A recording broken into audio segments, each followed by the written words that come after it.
बिस्मिल्लाहिर्रहमानिर्रहीम। अस्सलामु अलैकुम वरहमतुल्लाहि वबरकात। इंशाअल्लाह आप तमाम दोस्त खैरियत व आफियत से होंगे।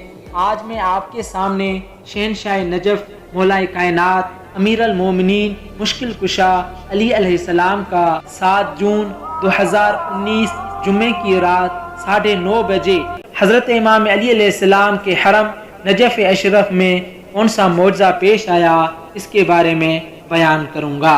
मुल्क इराक के दारुल हुकूमत बगदाद से 280 किलोमीटर दूर एक शहर है जिस शहर को समावा के नाम से जाना जाता है। इस शहर के रहने वालों में से एक फैमिली ने 7 जून को इरादा किया कि हम आज हज़रत इमाम अली अलैहिस्सलाम के रोज़े मुबारक की ज़ियारत के लिए नजफ़ अशरफ जाएं। तो इन लोगों ने उसी दिन 7 जून को जुमरात के दिन हज़रत इमाम अली अलैहिस्सलाम के रोज़े मुबारक की ज़ियारत के लिए समावा शहर से नजफ़ अशरफ की तरफ सफ़र करना शुरू कर दिया। ये लोग उसी दिन 7 जून की शाम जुम्मे की रात 9:30 बजे के करीब नजफ़ अशरफ में पहुँचते हैं और ये लोग बाबे तूसी की तरफ से अपनी गाड़ी से उतरते हैं, जो कि वादी सलाम की तरफ से एक दरवाज़ा है जिसके ज़रिए से हरम इमाम अली अलैहिस्सलाम में दाखिल होते हैं, उसको बाबे तूसी कहते हैं। और इस फैमिली के साथ एक नाबीना बच्ची भी थी जिसको ये लोग अपने साथ ले आए थे।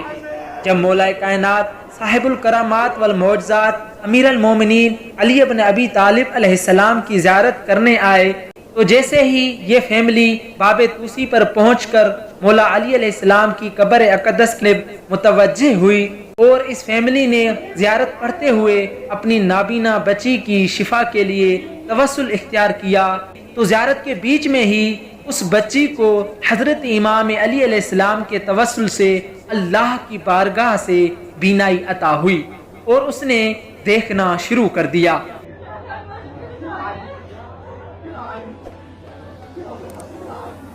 जैसे ही वाक़े का पता चला और शोर उठा, तो हरम के खुदाम ने फौरन इस बच्ची और उसके वालिद को बॉडी सर्च रूम में बिठा दिया ताकि इससे देखकर लोगों का हुजूम इकट्ठा न हो जाए।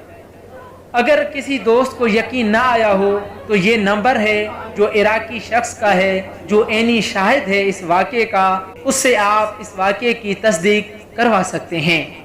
और आखिर में आप दोस्तों से गुजारिश है कि इस वीडियो को ज़्यादा से ज़्यादा शेयर करें ताकि मौलाए कायनात अमीर अल मोमिनीन मुश्किल कुशा का मौजज़ा तमाम मुसलमानान तक पहुँच जाए और उनके ईमान में और भी तक़वियत पहुँच जाए। वस्सलामु अलैकुम वरहमतुल्लाहि वबरकातुहू।